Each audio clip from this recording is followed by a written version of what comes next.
The lower markets of Obsidian Reach smelled like rust and desperation. Daehan pulled his jacket tighter as he walked through the crowded corridors, trying not to look at the things being sold. Around him, weapons, stolen tech, information, lives. He was here to deliver cargo, nothing more. A simple job for a simple man. Load the crates onto his ship, collect payment, and leave this miserable station behind. That was the plan. The weapons dealer's shop sat at the end of a long corridor lined with stalls. Alien voices called out in a dozen languages, hawking their wares to anyone who would listen. Daehan kept his eyes forward and his hands in his pockets. He had learned long ago that curiosity in places like this could get you killed. But then he heard it. A small sound that cut through the noise like a knife. A child crying. Daehan stopped walking. He told himself to keep moving. This station was full of suffering, and he could not save everyone. He was just one man with a beat-up freighter and barely enough credits to keep fuel in the tanks. What difference could he make?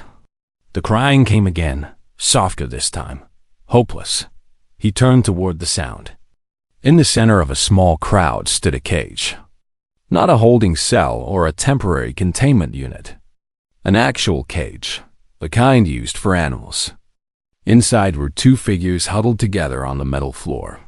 The larger one was a female alien, her skin a pale blue-gray that seemed to shimmer under the harsh station lights.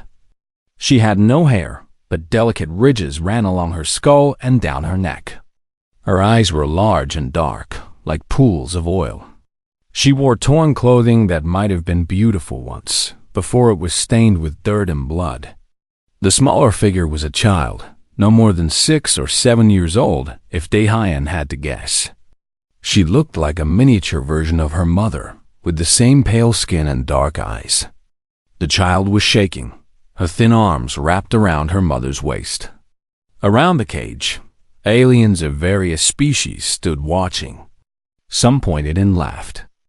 Others discussed the prisoners like they were examining livestock. A few took pictures with their devices, souvenirs of their visit to the markets. Daehan felt something cold settle in his stomach. An electrified barrier hummed around the cage, crackling whenever the mother tried to move too close to the bars. She had learned to stay still, to make herself as small as possible while still protecting her child. A large alien pushed through the crowd. He was Tharn, one of the dominant species in this sector. His skin was dark red and covered in armored plates. 4 arms hung at his sides, each ending in clawed hands. His face was almost human-like, except for the ridge of bone that ran from his forehead to the back of his skull. "Step right up," the Tharn called out in heavily accented standard. Genuine Velrani, a mother and child. Very rare, very valuable. The Velrani homeworld is ash now, so these two are practically one of a kind. The crowd pressed closer. Daehan found himself moving with them, unable to look away. "The auction starts at sundown," the Tharn continued. His name was Vorik, according to the sign above the cage. "Bidding starts at 50,000 credits. These two will make excellent servants, or perhaps you need test subjects for your research. The young one is still trainable." The mother's arms tightened around her child. Her face remained blank, but Daehan saw something in her eyes. Not fear, not anymore. She had gone past fear into a place of cold determination. She would protect her child for as long as she drew breath, even if that breath was measured in hours now. Daehan had seen that look before. During his years working for the megacorporations, he had seen it in the eyes of human workers on colony worlds, right before they were shipped off to labor camps. He had seen it in his own mirror the day he quit that job and chose a harder but cleaner path. Someone in the crowd threw something at the cage. It bounced off the electrified barrier and fell to the floor. The child flinched, burying her face against her mother. Laughter rippled through the onlookers. Daehan's hands clenched into fists. He wanted to smash that barrier, wanted to drag Vorik away from the cage and make him feel what it was like to be helpless. Wanted to do something, anything, to stop this. But he was one man, alone, unarmed, and this was coalition space, where slavery was technically illegal, but practically ignored when enough money changed hands. He forced himself to turn away. His cargo delivery was waiting. He had his own problems, his own debts to pay. Getting involved in someone else's tragedy would only add his name to the list of victims. Dae-hyun walked to the weapons dealer's shop in a daze. He unloaded the crates mechanically, accepted his payment without counting it, and left without saying a word. The dealer looked at him strangely, but did not ask questions. On his way back to the docking bay, Dae-hyun took a different route. He told himself it was to avoid the crowds. But his feet carried him past the cage again. The crowd had thinned. Only a few aliens remained, examining the prisoners with the cold eyes of buyers evaluating property. Vorik was speaking to a well-dressed Tharn in expensive robes, probably arranging a private viewing before the auction. The mother sat with her back against the cage wall, the child cradled in her lap. She was singing something, so quietly that Dae-hyun could barely hear it. A lullaby, maybe, or a prayer. Their eyes met across the distance. For a moment, everything else faded away. The station, the crowds, the noise. There was only that gaze, dark and endless, asking a question that Dae-hyun had no answer for. Then someone blocked his view, and the moment was broken. Dae-hyun walked back to his ship. The Taiwan's pride sat in its docking berth, old and battered but reliable. Home, safety, escape. He climbed aboard and sealed the hatch behind him. Sat in the pilot's chair and stared at the controls without seeing them. 50,000 credits. That was more money than he made in a year. More than he had ever had at one time. The kind of money that could solve all his problems, or create new ones. Dae-hyun closed his eyes and saw that look again. The mother's determination, the child's fear, the cage.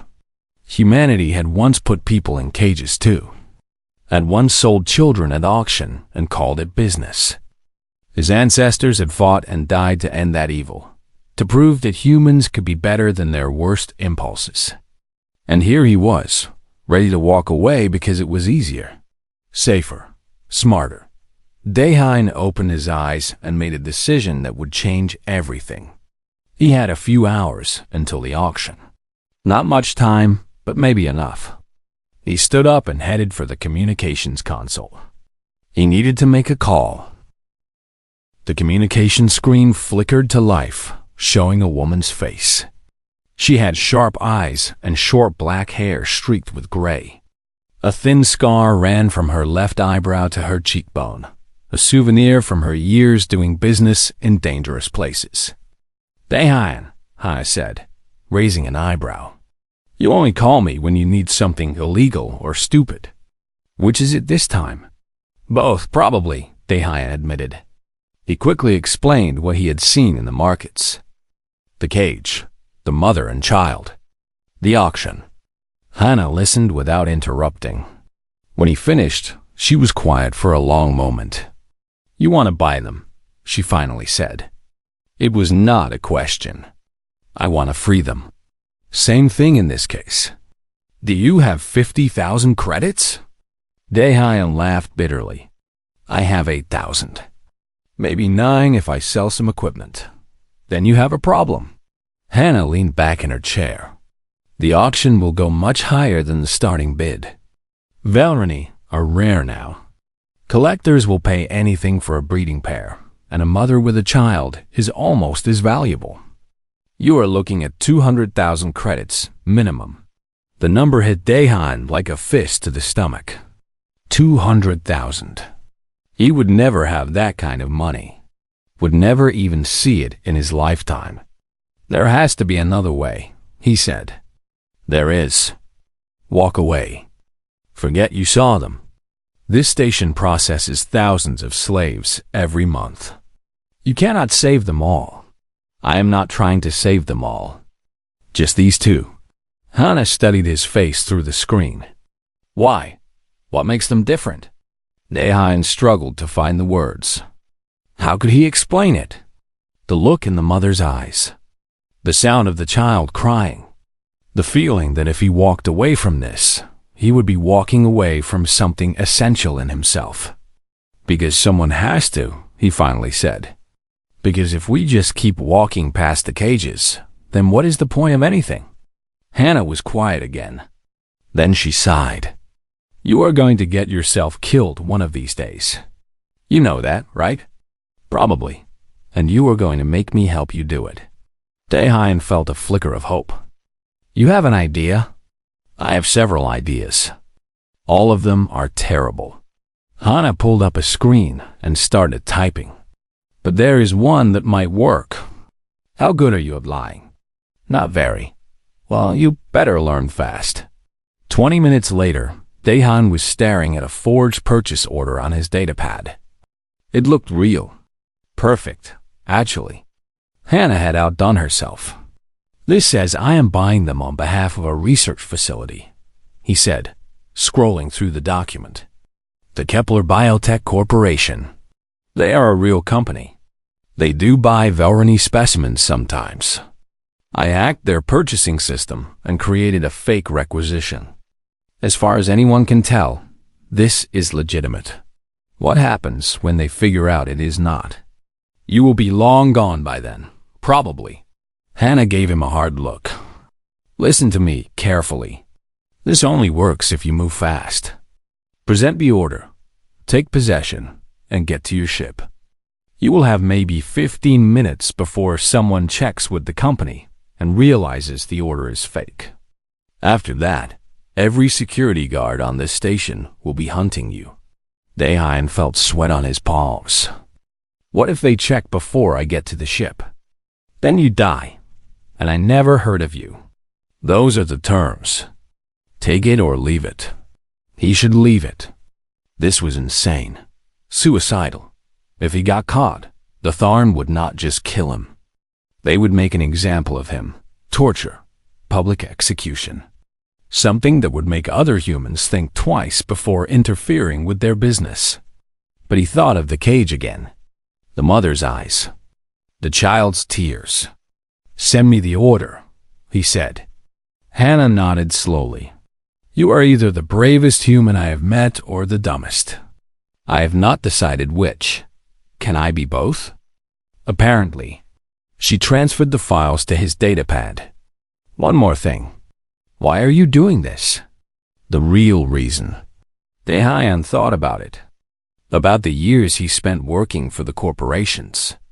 About the things he had seen and pretended not to see. About all the times he had chosen safety over what was right. I used to work for people who put profit over lives, he said quietly. I told myself I was just doing my job. That I was not responsible for what the company did. But that was a lie. Every day I stayed, I was choosing to be part of it. I finally left, but I can never undo what I was part of. Maybe this does not fix anything, but maybe it is a start. Hana looked at him for a long moment. Then something softened in her face. Humans have done terrible things. We enslaved each other for thousands of years before we reached the stars. We destroyed our own planet fighting over who owned what. We almost went extinct because of our greed. She paused. But sometimes, every once in a while, one of us does something decent. Something that reminds the galaxy that we learned from our mistakes. Good luck, Daehan. Try not to die. The screen went dark. Daehan sat alone in his ship, staring at the forged document on his datapad. His hands were shaking. He could still back out. Could delete the file and pretend this conversation never happened. Could lift off and never come back to Obsidian Reach. But he knew he would not. He checked the time. 2 hours until the auction. He spent those hours preparing the ship for a quick departure. plotted escape routes, loaded emergency supplies, said a quiet prayer to gods he was not sure he believed in. When the time came, he walked back to the lower markets. The crowd around the cage had grown. Dozens of aliens now, all waiting for the auction to begin. Vorik stood on a platform next to the cage, looking pleased with himself. The mother and child sat motionless inside, no longer crying or singing, just waiting. Daehan pushed through the crowd. His heart was hammering so hard, he was sure everyone could hear it. "Excuse me," he said to Vorik. "I am here to collect the Valrani." Vorik looked down at him with all four arms crossed. "The auction has not started yet, human. Come back in 10 minutes. I am not bidding." Daehan held up his datapad. "I have a purchase order from Kepler Biotech. They have already bought the specimens." The crowd murmured in disappointment. Vorik's expression darkened. He snatched the datapad and examined the document carefully. Daehan held his breath. This was it. The moment where everything either worked or fell apart. Vorik's eyes scanned the screen. Once, twice. He checked the corporate seals, the authorization codes, the payment confirmation. "This better not be fake, human," Vorik growled. "Call them if you want to confirm," Daehan said, trying to keep his voice steady. "But I was told to collect the specimens immediately." Something about time-sensitive research. Vorik stared at him. Daehan stared back, praying his face did not betray the terror screaming inside his head. Finally, Vorik shoved the datapad back at him. "Fine, take them. But if this turns out to be fraud, I will hunt you down myself." He deactivated the electrified barrier and unlocked the cage. The mother looked up, confused and wary. She pulled her child closer, not understanding what was happening. Daehan stepped forward and held out his hand. "Come with me," he said quietly. "I am getting you out of here." The mother stared at his hand like it might be a trick. Another cruelty in a long line of cruelties. "Please," Daehan whispered. "Trust me. Just for a few minutes. I promise I will get you somewhere safe." The mother looked into his eyes, searching for something. Then, slowly she took his hand and stood up. She lifted her child into her arms and stepped out of the cage for the first time in days. Daehan turned and started walking toward the docking base. The mother and child followed, moving like people in a dream who were afraid to wake up. Behind them, Vorik was already calling someone on his communicator. Daehan did not look back. He just walked faster. They made it 3 corridors before the alarm started screaming. Red lights flashed along the walls. A mechanical voice announced in multiple languages that the station was now in lockdown. All exits were sealed. All ships were grounded. "Run!" Daehan shouted.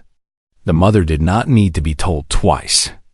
Despite her exhaustion and her child's weight in her arms, she sprinted alongside Daehan like her life depended on it. Because it did.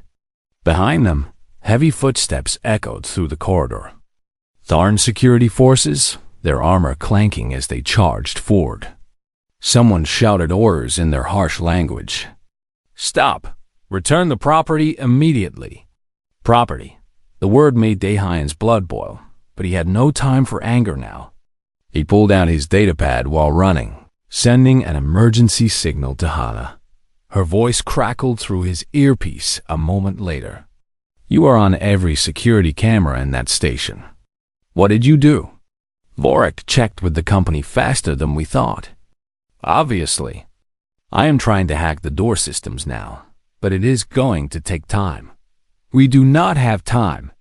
A blast of energy scorched the wall next to Daehan's head. The Tharn were shooting at them. They were not even trying to recapture the Volrani anymore. They just wanted blood.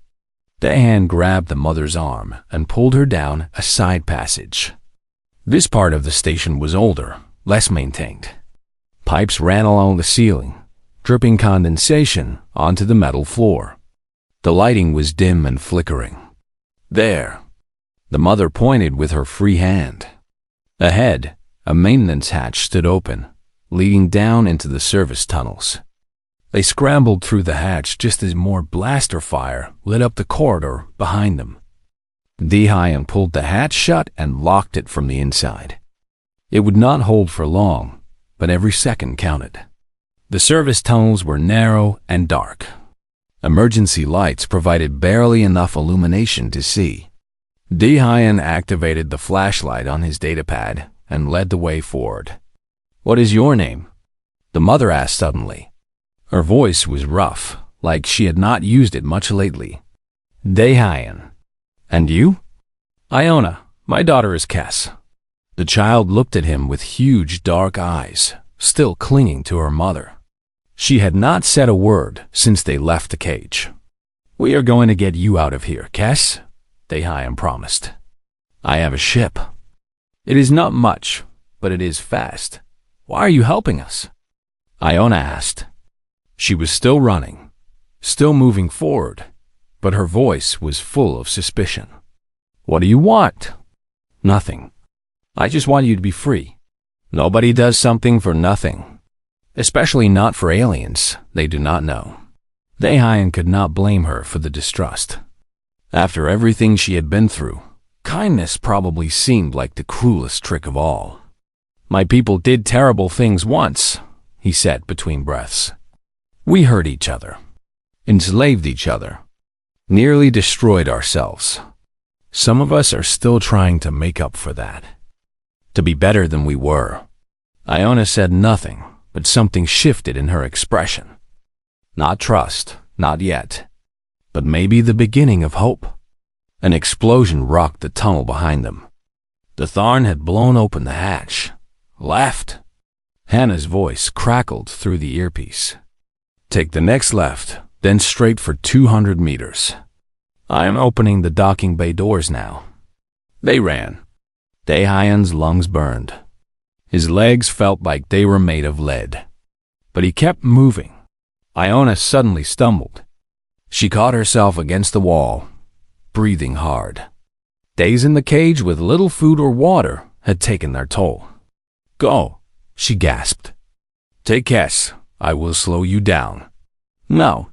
Dehayan grabbed her arm and pulled it over his shoulders, supporting her weight. "We all get out or none of us do." To his surprise, Iona was lighter than he expected, but also stronger. Even weakened, she was pulling her own weight, using him only for balance. The Varani were different from humans in many ways, he realized.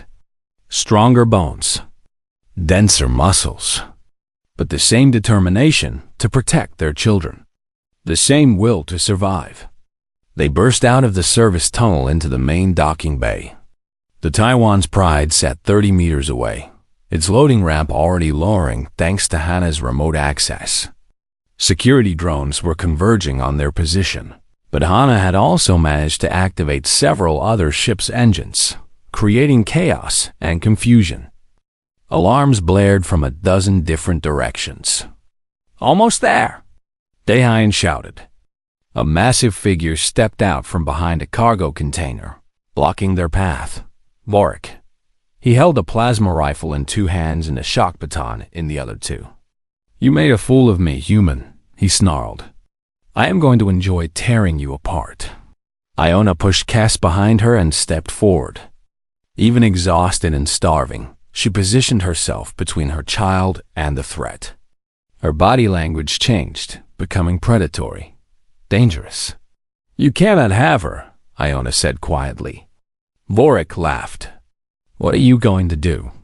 You can barely stand." He was wrong. Iona moved like lightning, faster than Dehayan could follow. She grabbed a piece of scrap metal from the ground and hurled it at Vorik's face. While he was blocking it, she closed the distance and drove her fist into the weak spot where his honor plates met at the chest. Vorik staggered backward, wheezing. Iona pressed her advantage, striking with precision at vulnerable points. Throat, eyes, joints. But she was too weak. Too slow, Vorik recovered and swung his shock baton.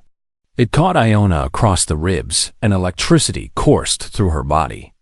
She collapsed, twitching. "Mother!" Cass screamed, the first word Daehyun had heard from her. Vorik raised his rifle, pointing it at the child.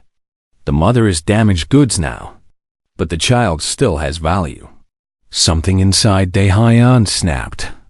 Without thinking, he charged forward and tackled Vorik.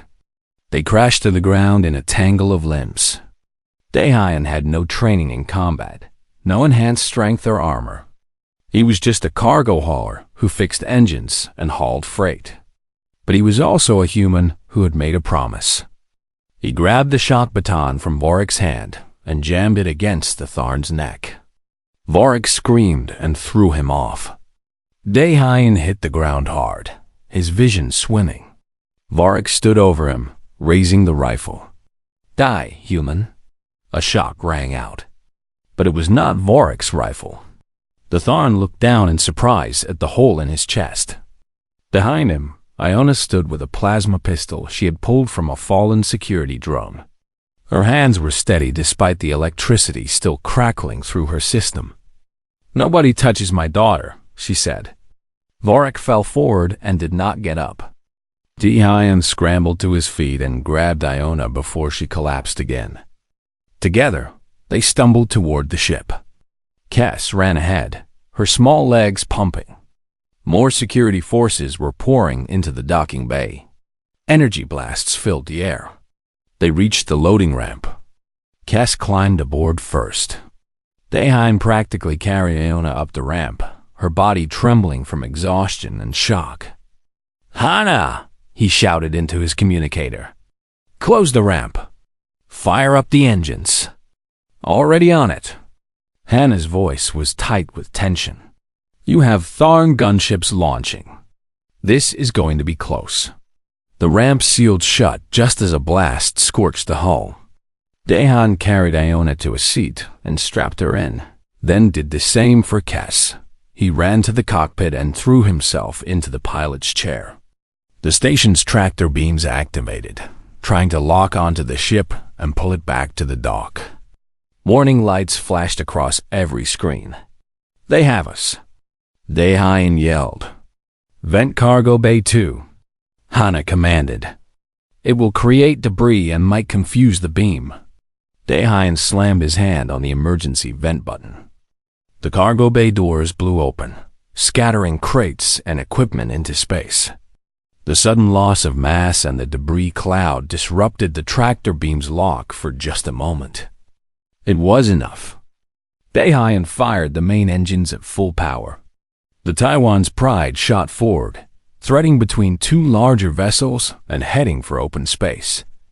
Behind them, Tharn gunships gave chase, but the freighter had a head start. "Hana, plot a jump to anywhere that is not here." "Already done." "Jump coordinates loaded.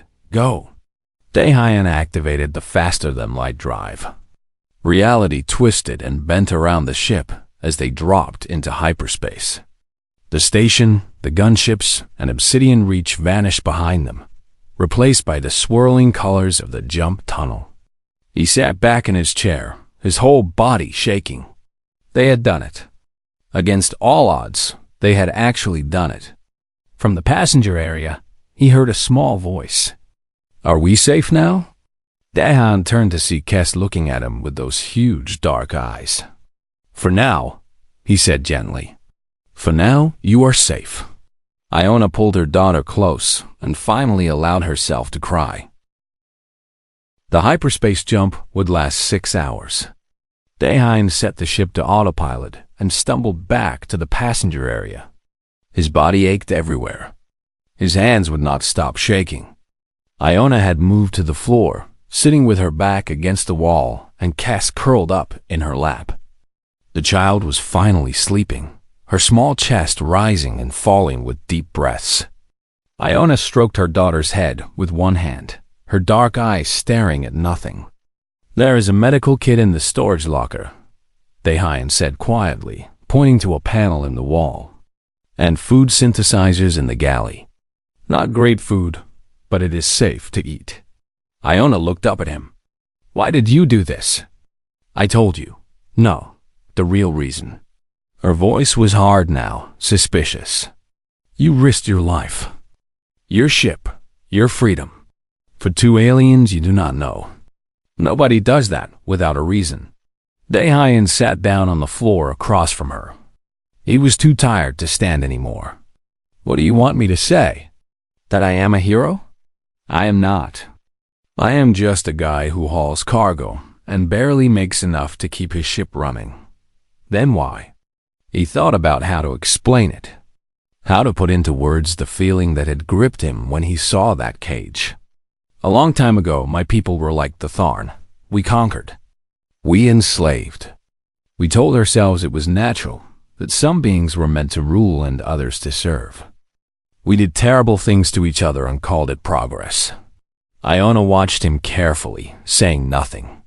It took us centuries to realize how wrong we were. Wars, revolutions, millions of deaths. But eventually, we learned. We made laws against slavery. We promised ourselves we would never go back to that darkness. He paused. But when I saw you in that cage, I realized that promise does not mean much if we only apply it to ourselves. If I walked away from you, then I was just as bad as my ancestors who looked away from suffering because it was not their problem. So you saved us to make yourself feel better about your species' history? The accusation stung because there was truth in it. Maybe partly, but also because when I looked at Kes, I saw every child who was ever hurt by greed and cruelty. And I thought, if not me, then who? If not now, then when? Iona's expression softened slightly. You are either very brave or very stupid. My friend Hannah said the same thing. Your friend is wise. Iona looked down at her sleeping daughter. The Velrani used to believe that every being in the galaxy was connected by invisible threads.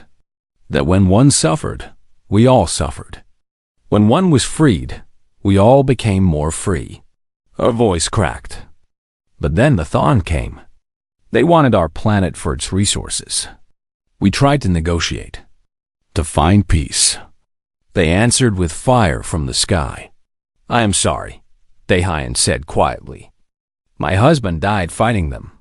He was an artist, not a soldier. He painted the most beautiful pictures of our cities, our forests, our skies. A tear rolled down her cheek. He had never held a weapon before the invasion, but he stood with the others to buy time for the children to evacuate.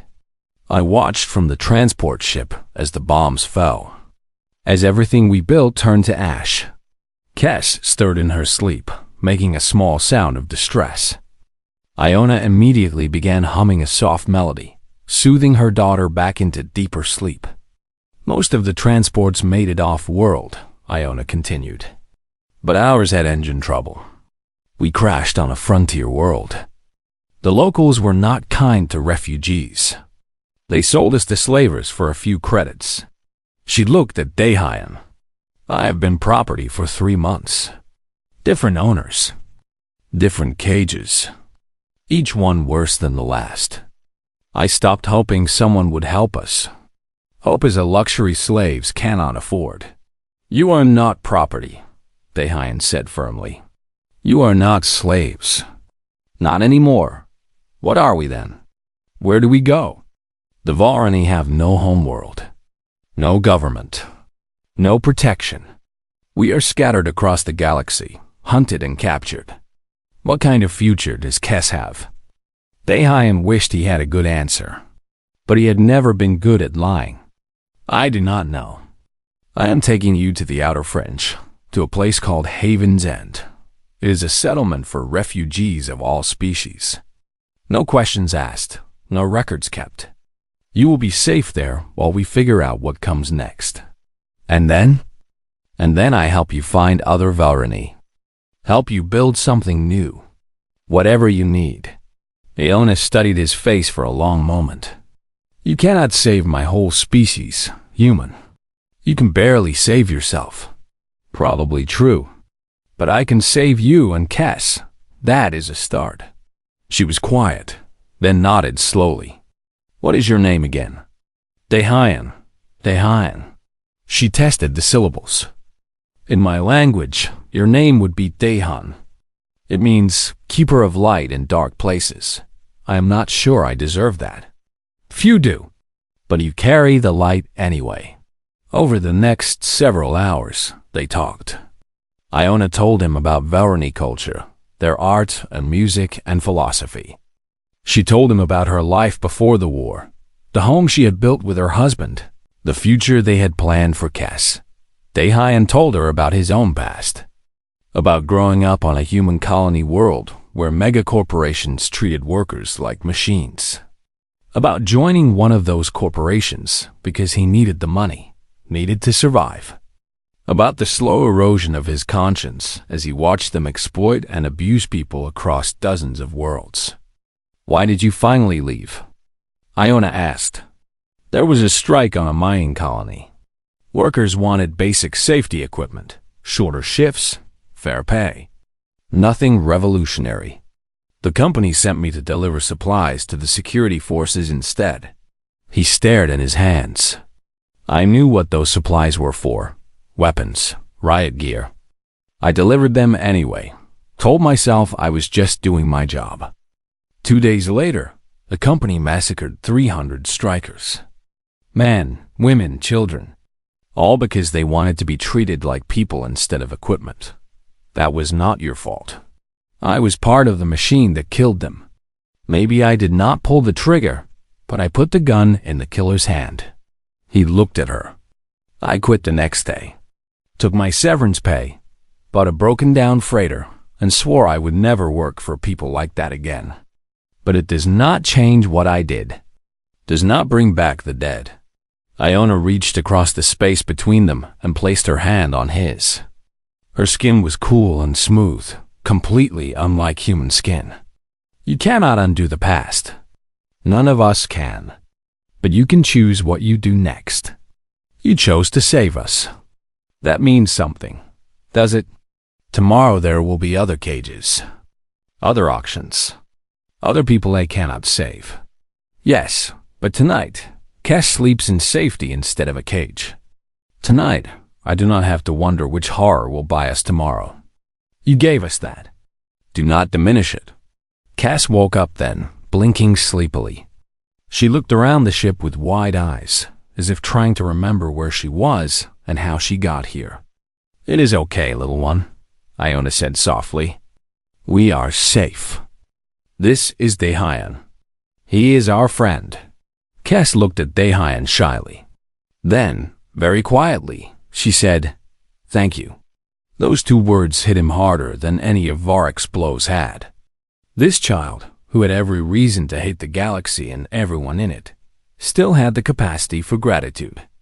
You are welcome, he managed to say past a lump in his throat. The ship's alarm beeped. A proximity warning. Something was following them through hyperspace. Daehyun rushed to the cockpit and checked the sensors. His blood ran cold. A Tharn hunter-killer ship had locked onto their hyperspace signature. It was faster than his freighter, better armed and gaining on them quickly. The Bloodfang. He recognized the ship's profile from the database. It belonged to a bounty hunter named Bora, one of the most feared trackers in this sector. Varroc must have put out a massive bounty before he died. Now every hunter in the galaxy would be looking for them. Daehyun pulled up the navigation computer and started plotting alternative routes. But there was a problem. They were committed to this hyperspace jump for another 3 hours. They could not change course without dropping back into normal space, and doing that would leave them vulnerable. What is wrong? Iona appeared in the cockpit doorway, Kes in her arms. We are being followed. A bounty hunter. Can you outrun them? Daehyun looked at the numbers on the screen. The hunter ship would catch them in 2 hours, still inside the hyperspace tunnel where neither ship could maneuver much. No, he admitted, but I have an idea. It is dangerous, though. More dangerous than going back to a cage. Fair point. He pulled up a star chart.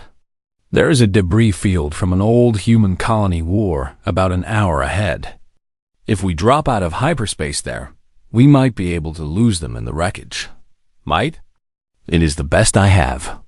Iona nodded. Then we do it, together. Daehyun looked at her, at the determination in her eyes, and felt something warm in his chest. Not romantic, more like recognition. Like meeting someone who understood the same fundamental truth, that some things were worth fighting for, even when the odds were impossible. Together, he agreed.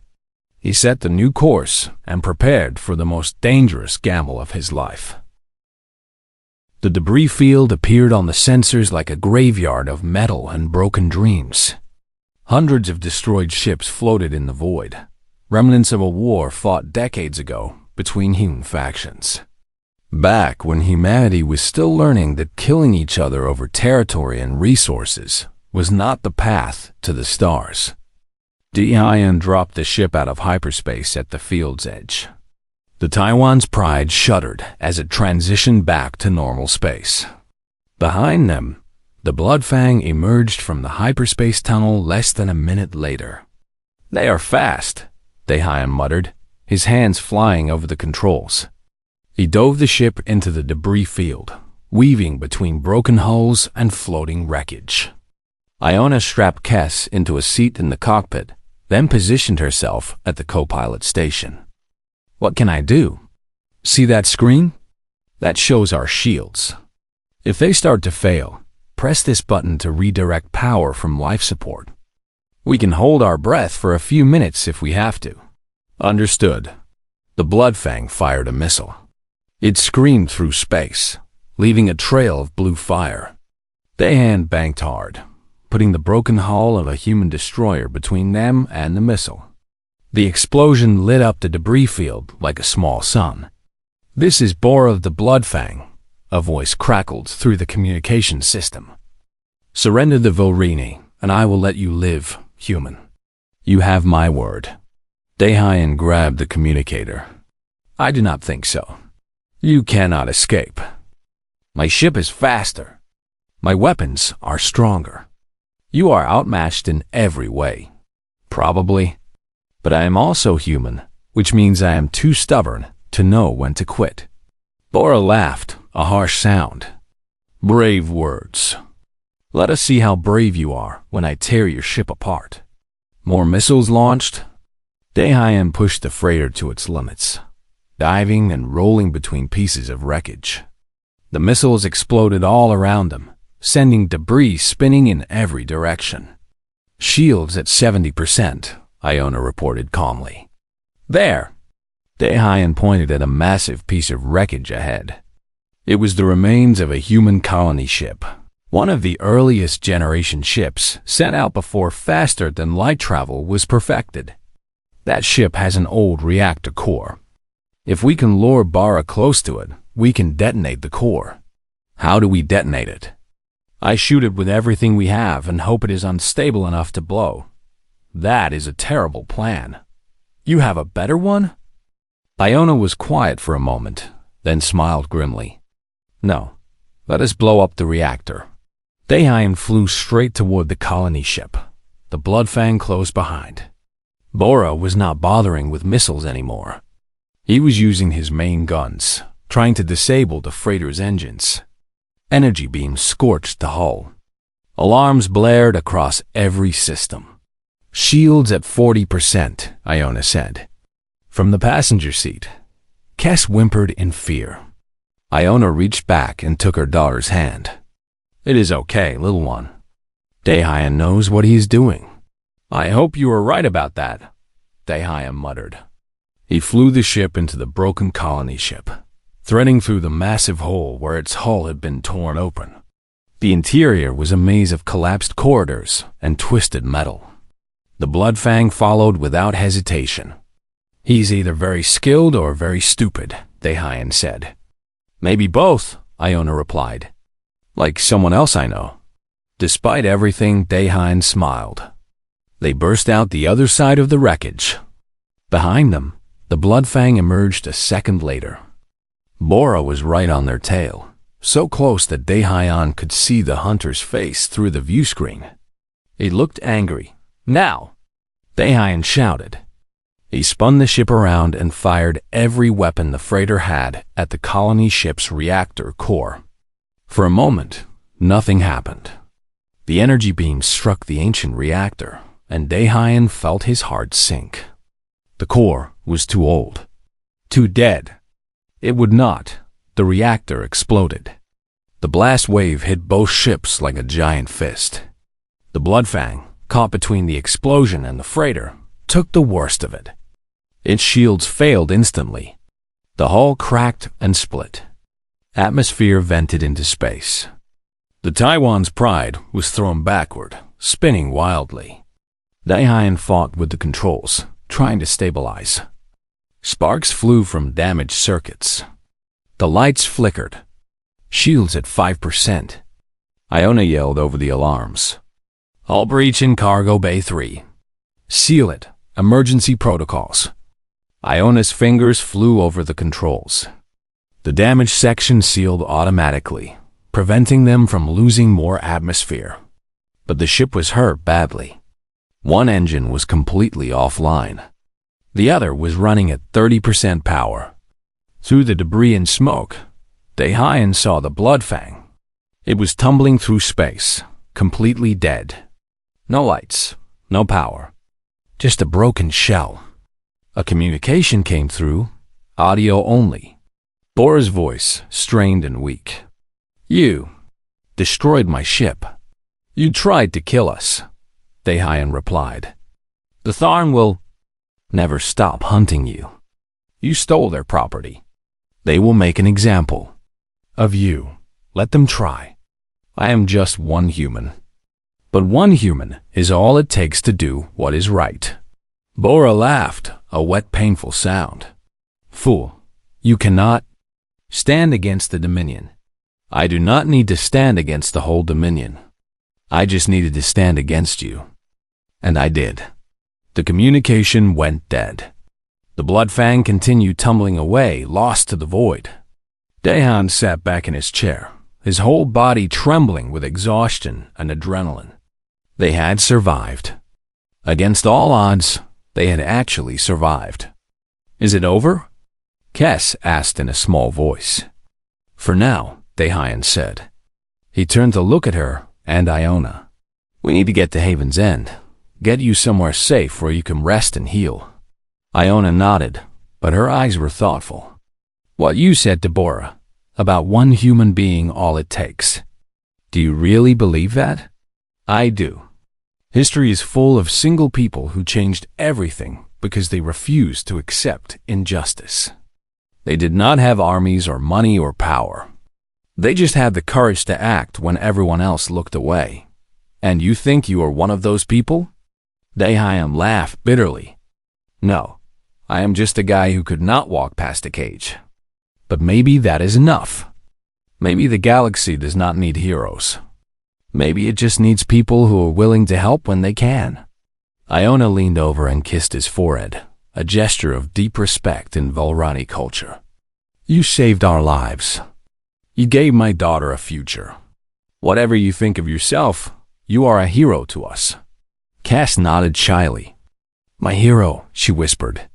Daehyun felt tears prickling his eyes. He quickly turned back to the controls, pretending to check the systems. "We should get moving. Haven's End is still 2 days away with the damaged engine." "Daehyun," Iona said softly. "Thank you. Not just for saving us, for reminding me that there is still goodness in the galaxy."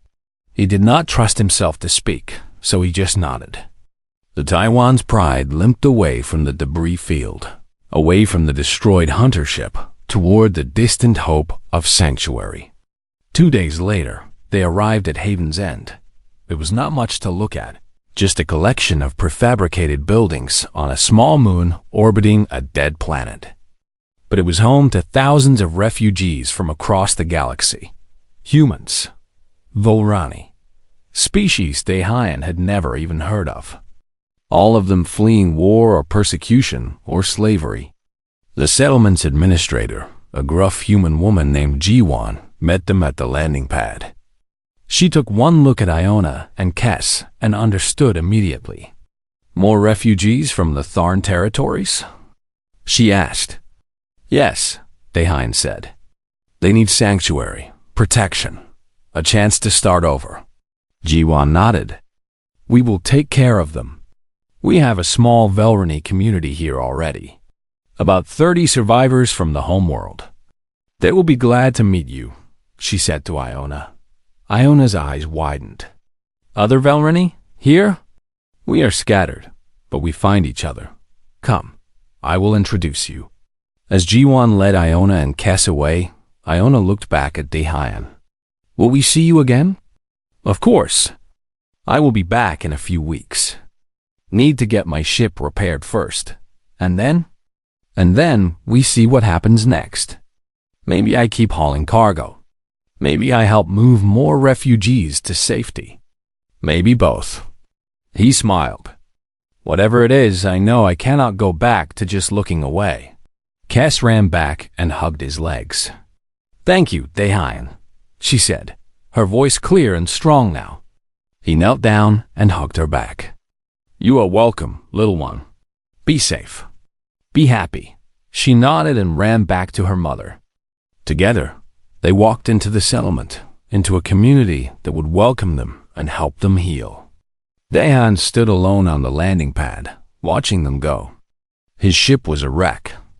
He had a massive bounty on his head. The Tharn would be hunting him for years. His old life was over, but he felt lighter than he had in decades. Jiwan returned a few minutes later. "You did a good thing," she said. "I did what anyone should do, but most do not. Most walk past the cages." She studied him carefully. "We could use someone like you. Someone who knows the shipping routes, who can move people and supplies without attracting attention. The pay is not great, but the work is meaningful." Daehan thought about it. Thought about all the refugees in the galaxy who needed help. All the people in cages waiting for someone to care enough to act. "When do I start?" he asked. Jiwan smiled. "As soon as your ship is fixed." Over the following weeks, word of Daehan's actions spread through the refugee networks. The story grew in the telling, became legend. A human who defied the Tharn Dominion to save a widow and her child. A man who had nothing but his conscience and his courage, yet stood against an empire. Other humans heard the story and were inspired. Some joined the refugee networks,